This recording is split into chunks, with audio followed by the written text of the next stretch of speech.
Bonjour les TG3. Alors, ça y est, on est en vacances. Super. Et donc, je commence mes vacances à travailler avec vous. Alors, on va faire une séquence, là, une dernière séquence avant quelques jours. Donc, on va faire la deuxième partie de ce chapitre où là, c'est pareil, hein. On est vraiment, on enfonce des portes ouvertes, hein, je m'en excuse, mais il faut passer par là.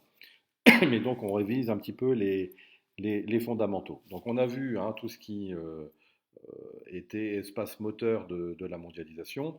On va voir maintenant, ceux qui sont un peu dans la deuxième division, hein, c'est-à-dire les puissances émergentes, qui jouent un rôle de plus en plus important, mais qui n'ont pas forcément toutes les caractéristiques encore des pays de la triade ou des firmes multinationales ou des espaces, on a vu, transfrontaliers, qui voilà, sont au cœur de la mondialisation. Là, on est sur des puissances encore incomplètes qui sont amenées à jouer un rôle de plus en plus important, mais qui disposent de handicaps encore évidents. Et puis on verra en deuxième partie de ce thème-là les pays qui sont au contraire plutôt marginalisés et mis à l'écart de cette mondialisation. Tout ça, on va le voir bien sûr à différentes échelles. Alors, quand d'autres territoires inégalement intégrés à la mondialisation, et donc premier point, l'affirmation des puissances émergentes. Alors, ça doit vous rappeler quelque chose, hein, mais c'est plus beau, il faut bien reconnaître, et c'est probablement plus simple. Vous avez ici, pourquoi ça bouge tout le temps, c'est pénible. Souvenez-vous, le développement en vol d'oies sauvages, et là, effectivement, on reconnaît bien les oies, ici peut-être même des colverts, hein, avec ce modèle, hein, je vous avais dit, on a ce qu'on appelle, ce qu'on va appeler la montée en gamme, hein, notamment de ces pays, qui sont donc emmenés en Asie tout au moins par le modèle japonais, qui tire dans son sillage des pays dans lesquels elle délocalise régulièrement pour pouvoir utiliser la main-d'œuvre bon marché, sachant que à chaque étape du développement du Japon, les pays qui suivent se développent aussi et se délestent donc des activités moins importantes pour continuer à monter en gamme et à se développer. Donc vous avez ici un schéma un peu plus simple que ce que j'ai pu vous expliquer la fois dernière au tableau, avec, bon, alors il est simple pour pas dire simpliste, mais voilà, l'objectif c'est de comprendre vraiment le mécanisme. Vous voyez, donc le Japon, là, ici en rouge, c'est tout ce qui est industrie lourde, textile, automobile, construction électrique, donc tout ce qui ne demande pas un savoir-faire gigantesque. Donc c'est là-dessus que le Japon a joué sur les années qui ont suivi la fin de la Deuxième Guerre mondiale, hein. Je vous rappelle qu'en 1945, on parle d'année zéro, hein, pour le Japon, et qui joue beaucoup sur ces industries qui ne demandent pas une maîtrise technologique phénoménale et qui joue sur une main-d'œuvre relativement abondante et pas forcément, enfin docile et pas forcément très exigeante en termes de salaire. Alors, à force, petit à petit, la population se développe, a de plus en plus d'exigences, et donc on rentre dans une phase, vous voyez, un peu intermédiaire, où petit à petit, on commence à injecter de l'industrie, de technologies plus développées. Je vous avais parlé d'électronique, d'audiovisuel, etc. Et petit à petit, on se déleste donc des industries lourdes dans d'autres pays voisins, hein, donc les quatre dragons par exemple, hein, donc Hong Kong, Singapour, Corée du Sud et Taïwan. Et puis pour continuer son développement, maintenant ne faisant plus que de l'industrie de haute technologie et de la recherche et du développement. Et puis donc, vous voyez, le cheminement se poursuit. Quand les quatre dragons, hein, poursuivent leur développement, eux aussi commencent à intégrer de la haute technologie et se délestent des industries lourdes qui ne nécessitent pas de savoir-faire particulier dans voilà, les pays voisins suivants, hein, ce qu'on va appeler les tigres, hein, donc Malaisie, Chine, Indonésie, Thaïlande, etc. Donc voilà un petit peu comment fonctionne ce système de développement, de montée en gamme, ou là ici en l'occurrence pour l'Asie, en développement en vol d'oies sauvages. Donc les pays émergents ont su développer leur activité industrielle dans des secteurs d'abord traditionnels, hein, mais ensuite après en haute technologie, en investissant de plus en plus dans la recherche scientifique. Cela a permis l'augmentation rapide des richesses produites, notamment donc, dans les pays d'Asie. Voilà. Alors, dans ces pays émergents, on va parler assez vite des BRICS, hein, les pays émergents bah, sont ceux qui sont les plus dynamiques se trouvent essentiellement en Asie. Comme je viens un peu de vous l'expliquer, ils ont d'abord servi de pays ateliers, hein, c'est-à-dire on a construit des usines, la population a fabriqué, parce que la main-d'œuvre était abondante et bon marché. Mais on le voit là, quand on arrive ici, hein, ou même là dans les quatre dragons, hein, vous avez maintenant des sociétés qui commencent à concurrencer hein, les entreprises américaines ou européennes établies. Je pense évidemment, si vous voulez un exemple basique et classique, Samsung, hein, notamment en téléphonie, qui est, je vais sûrement dire une bêtise d'ailleurs, mais c'est coréen, je crois, Samsung, qui, voilà, fait de l'ombre, hein, et d'ailleurs en termes de vente en unité, hein, tout au moins de téléphone, Samsung vend beaucoup plus qu'Apple. Bon, une des raisons qui peut éventuellement l'expliquer, c'est que Samsung sort des modèles à peu près tous les 3 semaines. Donc ça dope les ventes. Apple n'en sort que, en quelque sorte, 3 ou 4 en même temps par an. Euh, Samsung, lui, inonde le marché régulièrement donc de nouveautés. Mais il n'empêche que c'est voilà, le concurrent le plus sérieux pour Apple. Donc ces pays qui, voilà, dans les années 60-70, on savait à peine où est-ce qu'ils se trouvaient sur la planète. Maintenant, dans certains domaines, voilà, sont des centres névralgiques et des concurrents plus que sérieux. Alors d'autres exemples, hein, notamment en Chine, hein, Tencent, Yue, ailleurs, hein, donc c'est des firmes aussi industrielles qui voilà, sont présents dans le classement des plus grandes firmes transnationales au monde, hein. Tencent est huitième hein, d'ailleurs, même si en termes de bénéfices économiques, ils sont très en deçà de nos GAFAM, hein. Mais n'empêche que voilà, ils sont présents, ils percent et on ne doute qu'à l'avenir, il y en aura de plus en plus. Alors, du coup, comme c'est l'usine du monde, hein, ce sont des pays ateliers, ben, les produits qui sont fabriqués sont ensuite réexpédiés dans le reste du monde, notamment dans les pays qui sont en capacité d'acheter ces produits. Alors forcément, du coup, les ports se développent hein, et on a le long de la côte littorale asiatique hein, tout un chapelet de ports qui sont en quelque sorte des terminaux hein, des entreprises qui fabriquent. Donc les produits à peine fabriqués sont déposés sur le port qui est juste à côté et sont ensuite embarqués par les bateaux qui vont ensuite les acheminer sur le reste du continent. C'est pour ça que, on en a parlé beaucoup hein, dans le chapitre sur les mers et les océans, le transport qui se fait maintenant énormément par conteneurs, hein, au niveau de l'intermodalisme, bah, les principaux ports de conteneurs au monde se trouvent, les plus importants se trouvent donc en Asie, puisque c'est essentiellement là maintenant qu'on fabrique, tout au moins en ce moment, qu'on fabrique hein, les produits manufacturés. Alors du coup, ça a un impact hein, sur la société, hein, cette activité qui devient très importante et qui monte en gamme et qui donc du coup bah, fait que bah, forcément un ouvrier qui fabrique des t-shirts en coton et un ouvrier qui fabrique un téléphone portable, c'est pas les mêmes compétences et donc on peut imaginer qu'il y en a un qui est beaucoup mieux payé que l'autre, hein. Et donc du coup, et puis les Chinois qui à force de regarder comment les autres produits sont faits, commencent à faire les leurs et deviennent des concurrents sérieux. Euh, voilà, on a des Chinois qui, si on prend l'exemple de la Chine, mais c'est à peu près pareil pour tous les autres pays asiatiques, petit à petit, il y a une élévation du niveau de vie, hein, du niveau de vie moyen tout au moins. Mais ce qu'on va constater, c'est que dans nos pays émergents, ça ne va pas se faire de manière homogène. C'est-à-dire qu'on a des riches qui vont devenir de plus en plus riches.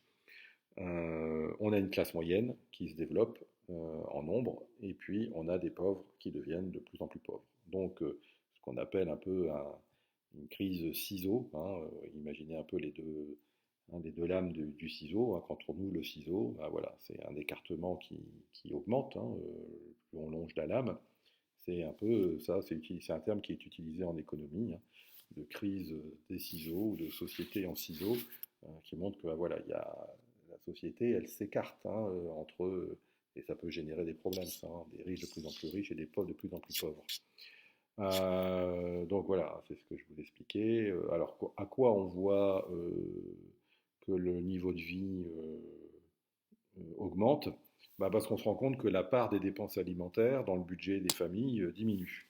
Alors vous allez me dire, allez, M. Prince, il est en vacances, il commence déjà à dire n'importe quoi. En même temps, vous allez dire que j'attends pas d'être en vacances pour dire n'importe quoi, mais non, c'est assez logique, hein, quand la part alimentaire dans un budget diminue, ça veut dire qu'on vit de mieux en mieux, hein, parce que ça ne veut pas dire qu'on mange de moins en moins, au contraire. Ça veut dire que quand on est très pauvre, hein, eh ben, les dépenses, elles sont essentiellement alimentaires, quoi qu'il arrive, de toute façon.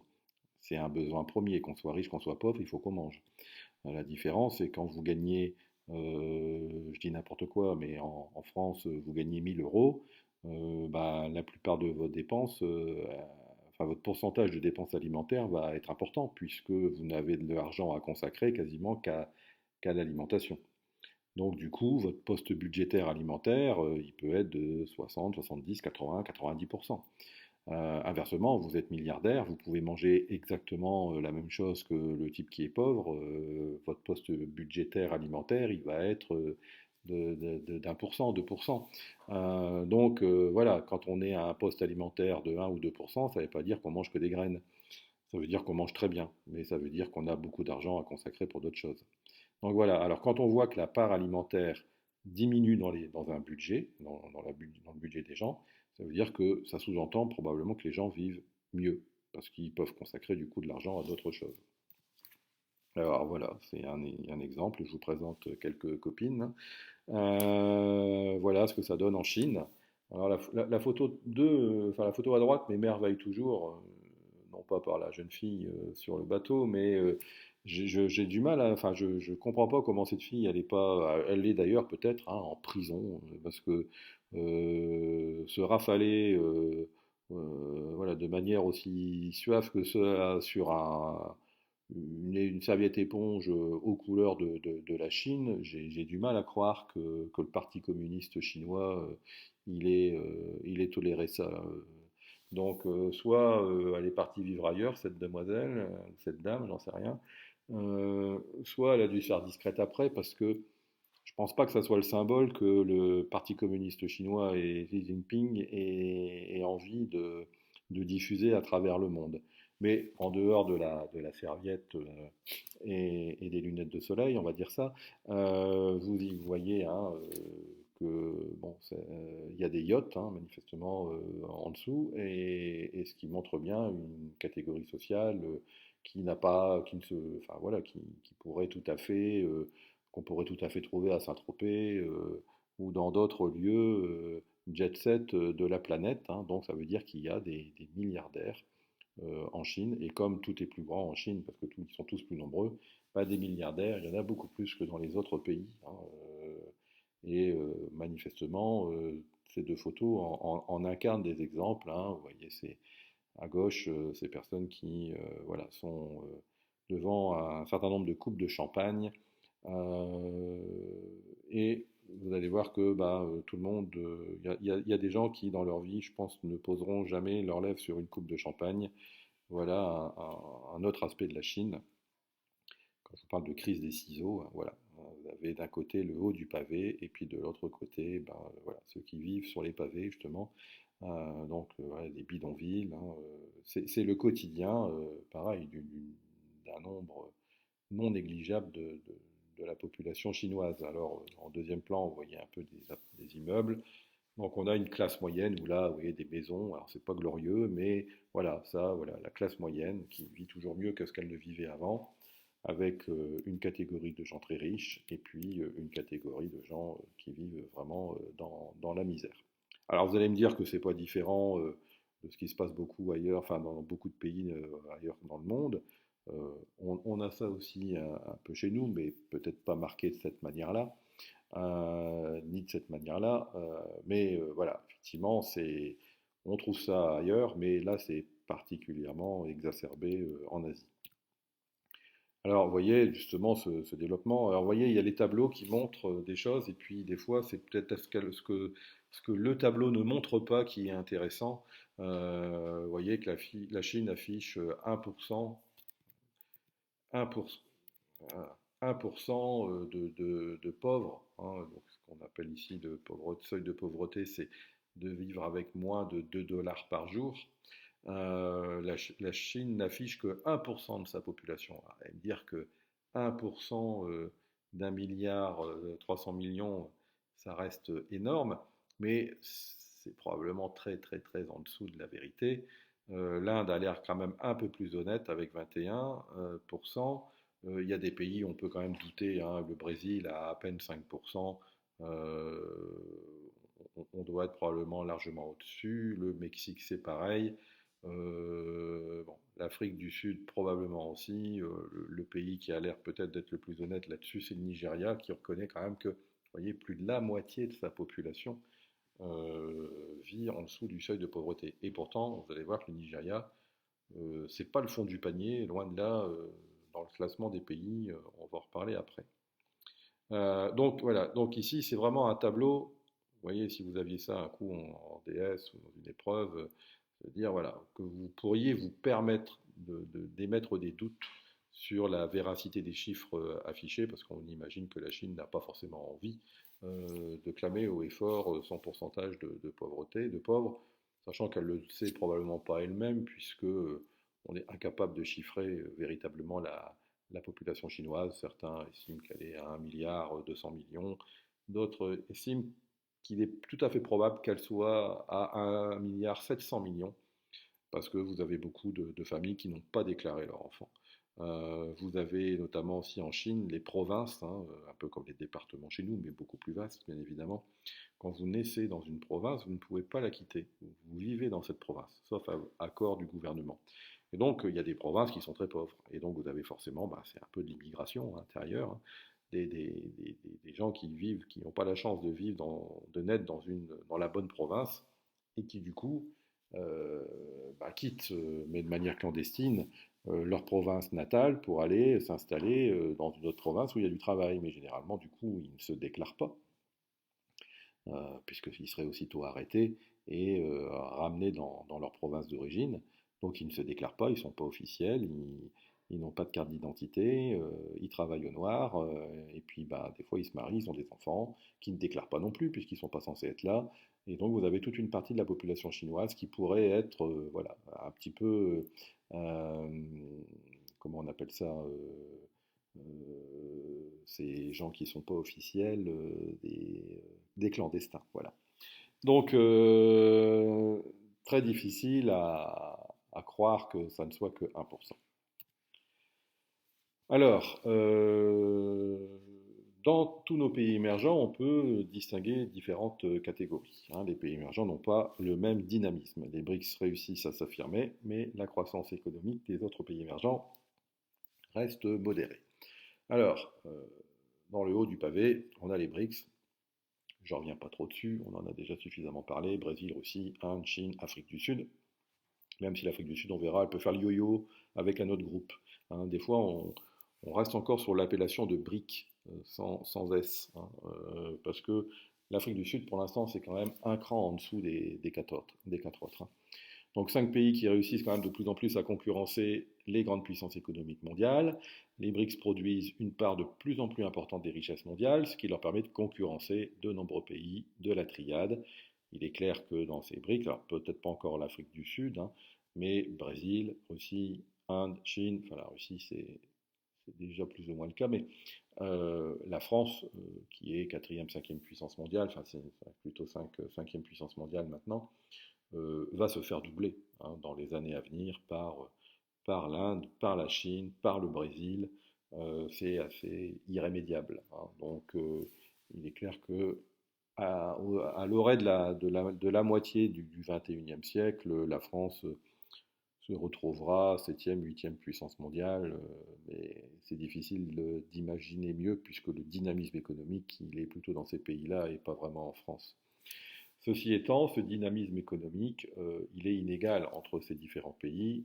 Vous allez voir que la part de plus en plus importante dans l'économie que prennent les BRICS, c'est surtout du fait de l'Inde et de la Chine, beaucoup plus que les autres. On le voit ici, hein, d'ailleurs, puisque si on estime, hein, que, vous voyez, actuellement, hein, un quart des richesses mondiales sont produites par les BRICS, on pourrait passer en 2050 à 40% de ces richesses qui seraient produites par les BRICS, sachant que sur ces 40%, vous allez voir, on est ici, vous voyez, la Chine et l'Inde en produiraient 35 sur les 40. Donc, on a vraiment dans les BRICS deux pays à part, hein, celles qui sont vouées, parce qu'on dit toujours, hein, on dit régulièrement que la Chine va un de ces jours passer devant les États-Unis, il va devenir la première véritable puissance économique mondiale. C'est la première puissance industrielle, hein, mais pas encore la première puissance économique. Alors c'est un fait, hein, la Chine doublera, hein, à un moment donné, les États-Unis, mais ce qui est aussi plus ou moins acquis, c'est que la Chine ne restera pas première puissance mondiale très longtemps. Elle se fera elle-même dépasser assez rapidement ensuite par l'Inde, qui a manifestement le plus gros potentiel, euh, bien plus que la Chine. Alors, on va continuer notre bestiaire, hein, avec des grosses dents et des griffes, pour montrer bien le côté agressif de ces économies nouvelles, hein, qui prennent de plus en plus d'importance. Je vous en avais parlé, hein, dans mon petit schéma. Donc, ceux qui ont suivi le Japon, hein, les quatre dragons, ce qu'on appelait au départ les quatre dragons, hein, Corée du Sud, Taïwan, Corée du Sud, Taïwan, Hong Kong et Singapour, voilà, sont maintenant des pays qui sont quasiment développés, hein. Ensuite, on a la vague nouvelle, les tigres, et puis, vous verrez, on a aussi, j'ai oublié de le mettre en fluo, mais le bestiaire continue. On a les jaguars qu'on trouve en Amérique du Sud et les lions qu'on trouve notamment en Afrique. Donc on les rebalaye vite fait. Les dragons asiatiques, Corée du Sud, Hong Kong, Singapour, Taïwan, hein, des pays qui sont clairement considérés comme des pays industrialisés développés, hein, qui ont le même niveau maintenant de développement, d'avancées technologiques largement équivalentes aux pays industrialisés développés traditionnels. Les tigres, hein, qui sont aussi en Asie, Thaïlande, Malaisie, Indonésie, Vietnam, Philippines, eux, petit à petit, hein, s'intègrent à la mondialisation, reçoivent des investissements directs à l'étranger, donc ce qu'on appelle des IDE, hein, c'est-à-dire que voilà, c'est des entreprises ou des pays qui placent de l'argent, qui investissent, dépensent de l'argent dans un pays étranger, pour construire une usine, pour payer des ouvriers. Donc voilà, ils dépensent de l'argent dans un pays étranger, c'est-à-dire que donc, le pays reçoit donc de l'argent étranger, et donc plus un pays en reçoit de cet argent étranger, plus ça veut dire qu'il est attractif, hein.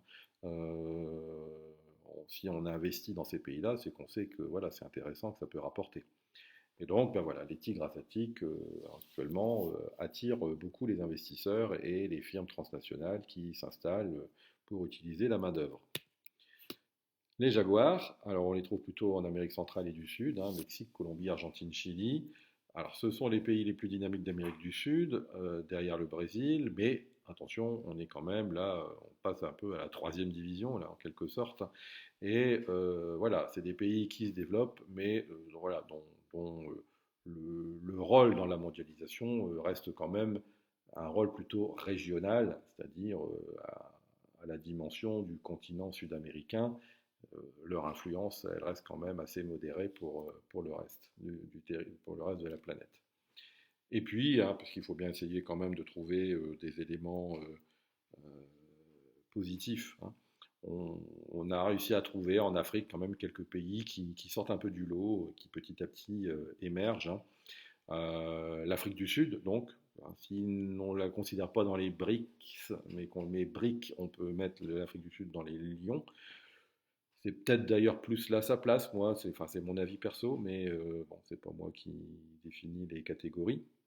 Et puis vous avez deux pays du Maghreb, Maroc, Tunisie, et puis un énorme pays pétrolier, le Nigeria, hein, dont je vous ai parlé tout à l'heure, avec quand même plus de 50% de sa population qui vit en dessous du seuil de pauvreté, mais qui a actuellement voilà, un potentiel, enfin qui est un pays potentiellement riche, hein, puisqu'il vend du pétrole, enfin ils ont du pétrole à foison. Voilà, alors on peut y intégrer aussi l'Algérie, qui vend du gaz, l'Angola, qui a aussi du pétrole, qui a aussi d'autres ressources, des métaux rares. Voilà, ces quelques pays voilà, représentent deux tiers des richesses du continent africain, mais bon, le continent africain, à l'heure actuelle, ne produit pas forcément des richesses démesurées sur la planète. Donc une petite carte pour résumer ça, hein. Donc on retrouve voilà, en fonction des couleurs les différentes catégories que je vous ai évoquées. Si on rajoute une couleur pour mettre l'épaule de la triade, bah, vous voyez un peu ce qui reste en blanc. Ça reste désespérément l'Afrique, l'Asie centrale, un peu le Moyen-Orient, euh, l'Amérique centrale, un peu l'Amérique du Sud. Voilà, ce sont les espaces qui seront un petit peu moins concernés par la mondialisation. Alors, pour terminer là-dessus, hein, il y a deux sous-parties, hein, les territoires qui sont marginalisés. Donc, j'espère que vous avez compris, hein, tout ça, c'est en fait des puissances, certaines en devenir, d'autres incomplètes, et qui ont, on va dire, pour l'instant, un rôle un peu plus régional. Les rouges, ceux qui sont en rouge, sont les puissances de demain, mais ça pourrait être après-demain aussi, quoi, parce que pour certains, c'est pas encore l'assurance tout risque. Alors, des territoires marginalisés dans la mondialisation, ben, voilà, on va voir qu'il y en a pas mal et ça peut s'expliquer à différentes échelles. Alors, il y a des territoires qui sont marginalisés, qui ne s'intègrent pas à la mondialisation. Alors, ils ne s'intègrent pas parce qu'ils sont rejetés, hein, parce qu'ils ont un faible IDH, donc un faible indice de développement humain. Donc, ce n'est pas des pays où il fait bon vivre, hein, et qui sont donc du coup voilà, un peu repoussés et assez loin de l'archipel métropolitain mondial, ou mégapolitain mondial, on peut dire les deux, je vous l'ai déjà expliqué. Alors, ces États les plus marginalisés dans la mondialisation ont un IDH donc faible, généralement inférieur à 0,5, hein. Ça descend, hein, des fois jusqu'en dessous de 0,30, hein. Donc là, on est vraiment dans le fond du fond, hein, dans la qualité de vie sur notre planète. On les appelle les pays les moins avancés, hein, les PMA, et bah, vous vous en doutiez, vu la carte que je vous ai montrée il y a quelques instants, la majorité se situe en Afrique, et puis on en a également en Asie. Alors, bah, on parlait, je vous ai fait une fiche hein, il n'y a pas longtemps, la Birmanie, le Laos, le Cambodge, plus central, on a le Népal, et puis après on a quelques îles hein, en Océanie, les îles Salomon, Tuvalu, etc. Qui, voilà, bon, ça c'est des îlots, c'est encore pas, c'est marginal aussi en termes d'espace, mais tous les pays que je vous ai notés avant, là, qui se trouvent dans le sud-est asiatique, sont des pays qui sont quand même un peu hors circuit de la mondialisation pour des raisons différentes, hein, notamment si on reprend l'exemple de la Birmanie, c'est pour son, son instabilité politique notamment.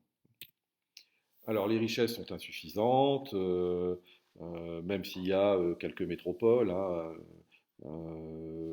quelques grandes villes, ce sont avant tout des simples concentrations de population, c'est pas ce qu'on peut appeler des métropoles avec des CBD, avec une activité économique importante, ça reste quand même plutôt voilà, des concentrations humaines avec essentiellement des bidonvilles.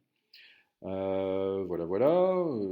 Donc des gens qui vivent notamment, enfin qui ont très peu de ressources, qui ont une économie qui s'appuie sur une agriculture vivrière, une exploitation de minerais, donc ils vont vendre des minerais bruts qui rapportent pas forcément beaucoup d'argent. Et s'il y a de l'industrie, bah, elle est peu performante et donc ne suscite pas, ne crée pas, ne sont pas génératrices de beaucoup de richesses. Alors, bien évidemment, ils n'intéressent pas les autres pays, donc ils ne reçoivent pas beaucoup d'investissements directs à l'étranger.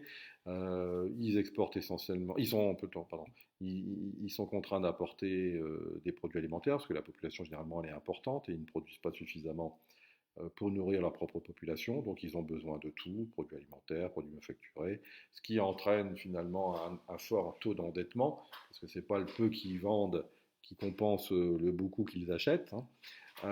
Et ils sont très vulnérables à tout, hein, aux conditions climatiques, aux guerres, aux coûts, aux évolutions de la bourse, hein, et des coûts des produits, qu'ils soient alimentaires ou manufacturés, sur lesquels ils n'ont aucune influence, hein. Quand les îles Salomon se plaignent d'une augmentation de prix d'un produit américain, vous pensez bien que les Américains ne tremblent pas, hein. Vous voyez, je disais qu'ils produisaient peu de richesses, hein, les richesses cumulées par les pays les moins avancés, c'est, vous voyez, 1% des richesses mondiales, donc c'est vraiment marginal. Alors tout ça, en termes de qualité de vie, on est loin des bikinis sur les serviettes de plage à l'effigie du Parti communiste chinois. On est dans des pays qui ont aussi une faible espérance de vie. Parce que voilà, on ne mange pas à sa faim, on ne boit pas forcément de l'eau saine, il y a très peu de médecins, donc les organismes sont affaiblis, sont mal soignés, la mortalité infantile est très très forte. Vous voyez, en Afrique subsaharienne, vous voyez, un enfant sur 13 meurt avant 5 ans, ce qui est quand même énorme par rapport à nous. Et le taux de mortalité infantile, hein, est de 6 pour 1000. Mortalité infantile, euh, c'est. Enfin, oui, on peut arrondir, ça dépend ce qu'on met comme critère, mais donc là, bon, là c'est 5 ans. Alors que, vous voyez, donc 1 sur 13, je sais plus, je sais pas combien ça fait sur 1000. Ça fait combien ça? 8, ça fait 8 à peu près. Euh, Ouais, non, je suis plus en état de calculer. Ouais, ça fait 8, ça fait 100, ça fait 80. Donc ça fait 80 pour 1000 à peu près, hein. Un taux de mortalité infantile de 80 pour 1000 alors qu'il est de 6 pour 1000 dans les pays D. Donc c'est gigantesque, hein. Alors, bah, c'est un peu comme tout à l'heure, hein, je vous ai dit, hein, problème de sous-nutrition, malnutrition, carence alimentaire, boire de l'eau qui est impropre à la consommation, voilà, et puis un suivi médical qui est largement insuffisant, ce qui fait que bah, quand une épidémie se développe, bah, forcément, ça fait des ravages. Et puis, et c'est peut-être ça aussi un des aspects les plus importants qu'il ne faut pas perdre de vue, on met toujours ça au secondaire, mais un taux d'alphabétisation qui est insuffisant, hein. On considère que un des critères vraiment du développement d'une population, c'est l'école.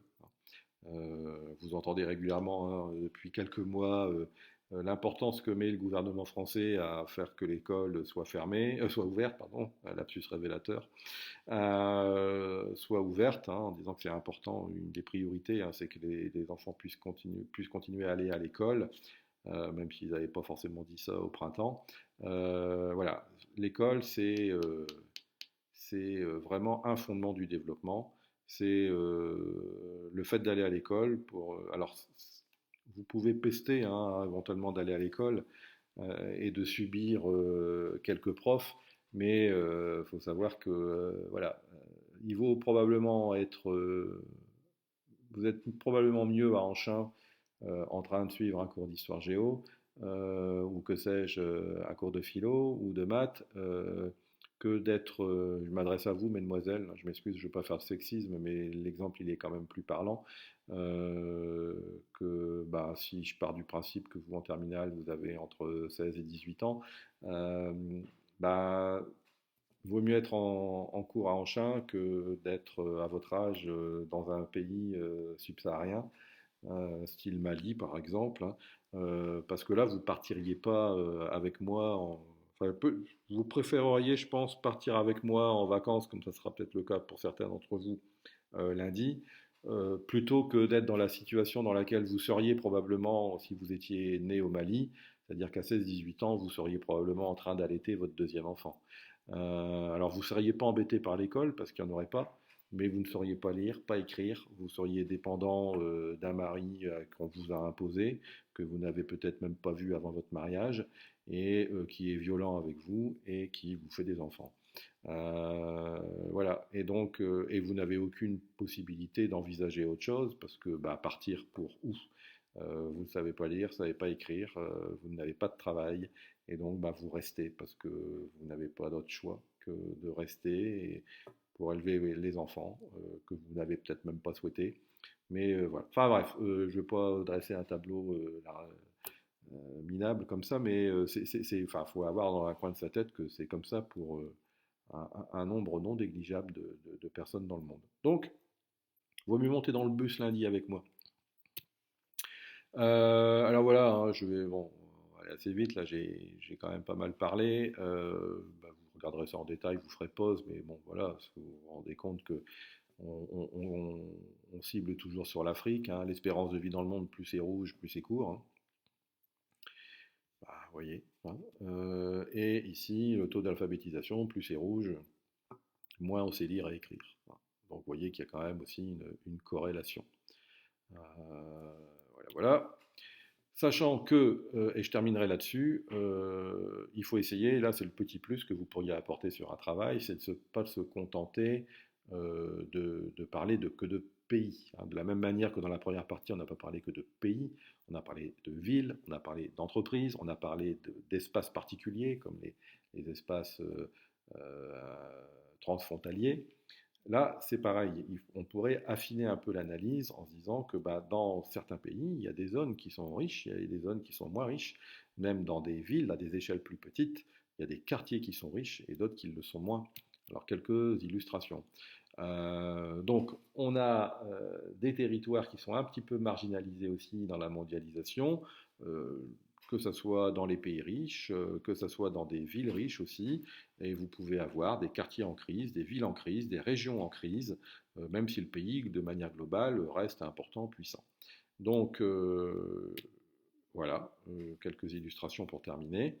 Voilà, ça ici, bah, si vous ne lisez pas au-dessus tout de suite, voilà, vous seriez peut-être surpris d'apprendre que c'est une rue à Détroit, aux États-Unis, hein, mais donc au nord-est des États-Unis, dans la région des Grands Lacs, ville très connue pour son industrie automobile, qui a connu dans les années 70-80 une crise terrible et énormément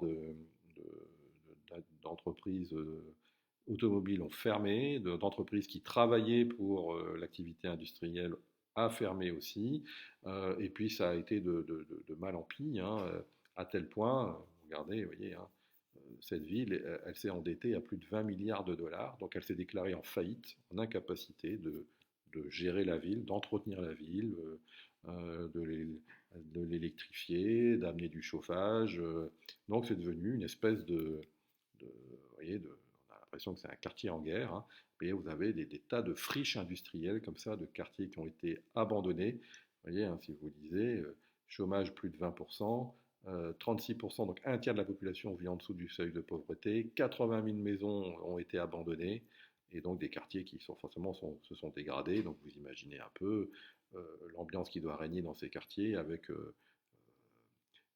sûrement des gangs qui contrôlent ça, avec des réseaux mafieux. Là, on reste en Amérique, on est du côté de New York, là, vous voyez, là c'est le Bronx, un quartier, voilà, de minorités ethniques, essentiellement noires, qui petit à petit, vous voyez, on va en parler, commence à être réhabilité, hein, mais ça sous-entend que bah, quand ça devient ça, ça disparaît, hein. Et donc les populations pauvres, on les éjecte, on leur demande d'aller voir ailleurs, et puis donc on modernise, du coup ça prend de la valeur, du coup c'est des gens plus riches qui arrivent, et on éjecte les gens les plus pauvres. On appelle ça la gentrification, gentrification, hein, pour ceux qui voilà, trouvent que j'ai un mauvais accent. Alors c'est ce qui est arrivé à Harlem, hein. Harlem était un autre quartier noir très pauvre à New York, mais qui devient de plus en plus un quartier de bobos, hein, qu'on appelle bourgeois bohème, hein, des gens qui, voilà, un peu décalés, qui sont pas non plus des milliardaires, hein, mais qui ont un peu d'argent, qui ont, voilà, qui veulent vivre un petit peu autrement et qui donc retapent hein, des maisons qu'ils transforment ou des vieilles usines dans Harlem qu'ils transforment en loft. Hein, et donc petit à petit, bah, le prix de l'immobilier augmente. Petit à petit, du coup, bah, les populations pauvres s'en vont. Et puis petit à petit, donc des populations riches les remplacent. Donc voilà ce que ça donne. Et puis alors, bien sûr, ce que vous voyez ici dans des pays riches, hein, euh, là ici aux États-Unis, bah, c'est encore pire hein, dans les pays en voie de développement. Et c'est le cas, par exemple, vous voyez ici à Soweto, hein, donc là on est en Afrique du Sud. Donc vous voyez, hein, l'Afrique du Sud qu'on met dans les BRICS, hein, dans les pays émergents, on a quand même des quartiers qui sont terriblement pauvres. Donc même s'ils essaient d'innover, hein, vous voyez que là on a le bidonville à étage, ce qui est quand même assez rare pour le signaler. Mais voilà, moi j'aurais pas trop confiance hein, d'habiter au deuxième, troisième, quatrième étage, parce que là je mets pas ma main à couper que les fondations soient particulièrement solides. Ben voilà, écoutez, on arrête là pour ce soir. Bah, écoutez, je vous souhaite un bon week-end. Je reprendrai peut-être l'antenne un coup pendant les vacances pour terminer un peu ce chapitre. Il n'en reste plus beaucoup.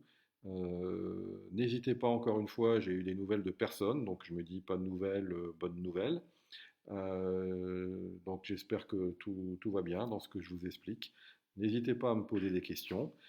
Sinon, bah, pour mes amis aventuriers et aventurières, il va falloir commencer à préparer sa valise. Je vous écris bientôt pour le départ qui approche. Alors, je ne sais pas pour vous, mais moi je suis assez impatient de lancer l'aventure. Voilà, et ben écoutez, bonne soirée, bon week-end, bon début de vacances, et puis à bientôt.